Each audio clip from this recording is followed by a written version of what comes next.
दे धडक बेधडक आपल्या परिसरातील ताज्या घडामोडी, घटना, समस्या, विविध क्षेत्रातील सर्वदूर बातम्या पाहण्यासाठी लोकशक्ती लाईव्ह न्यूज चॅनलला सबस्क्राईब करा आणि नोटिफिकेशन मिळवण्यासाठी बेल आयकॉनला प्रेस करा.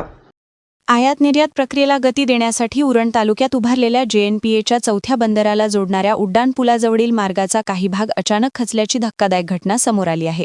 करळ परिसरात राष्ट्रीय महामार्ग 4B आणि राज्यमार्ग 54 यांना जोडणारा हा महत्त्वाचा मार्ग असल्याने या घटनेने मोठी खळबळ उडाली आहे. हा पूल जसखार गावाला वळसा घालत थेट चौथ्या बंदराशी जोडण्यासाठी उभारण्यात आला होता.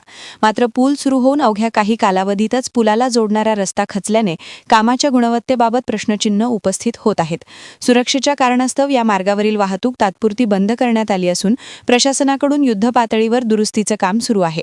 या प्रकल्पाच्या बांधकामादरम्यान जसखार गावातील श्रद्धास्थान श्री रत्नेश्वरी देवी मंदिराला तडे गेल्याचा आरोप स्थानिकांनी केला होता. त्यामुळे आधीच वादग्रस्त ठरलेल्या या प्रकल्पावर पुन्हा एकदा टीकेची झोड उठली आहे.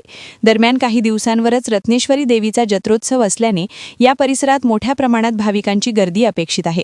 अशावेळी घडलेली ही घटना गंभीर मानली जात आहे. याबाबत मनसेचे पदाधिकारी मंगेश वाजेकर यांनी तीव्र नाराजी व्यक्त करत सखोल चौकशी करून दोषींवर कठोर कारवाई करण्याची मागणी केली आहे.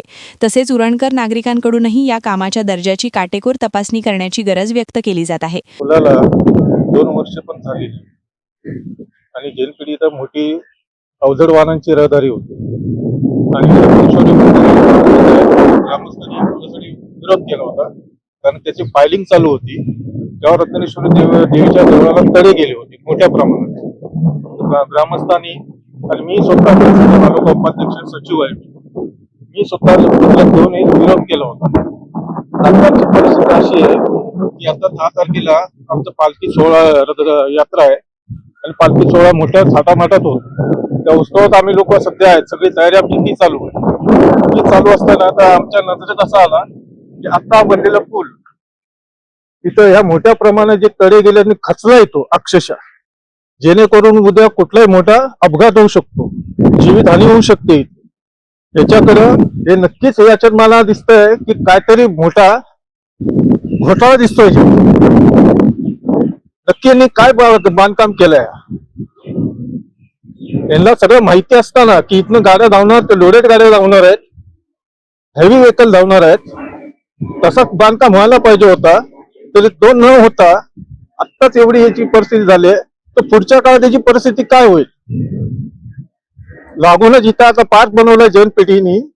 इथं जर गावातले सगळे लेडीज बोला, महिला बोला किंवा मुलं बिलं इथे येतात बसाय उठायला, आणि जर असं इथं अपघात झाला त्याची जबाबदारी कोण घेणार? जनपेठी प्रशासनाने या गोष्टीवर लक्ष आहे की नाही? हे सगळं वाऱ्यावर सोडलंय.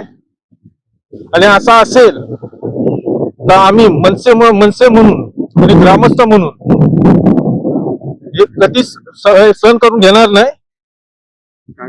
आणि हा विषय राजसाहेबांपर्यंत मी घेऊन जाणार, कारण हे मोठा याच्यात मला काहीतरी घोळ दिसतोय. कारण इकडनं आपण बघतोय पण त्या साईडने पण पूर्ण तडे गेलेले आहेत आणि पुन्हा उखडलेलं आहे काम. तो आता काय मागणी आहे? माझी मागणी आहे सध्या पूर्ण युनिट होत नाही तोपर्यंत रहदारी वाहतूक आहे. लोकशक्ती लाईव्हसाठी न्यूज ब्युरो उरण. अशाच सच्चाई दर्शवणाऱ्या बातम्या पाहण्यासाठी लोकशक्ती लाईव्ह न्यूज चॅनलला लाईक करा, शेअर करा आणि सबस्क्राईब करा.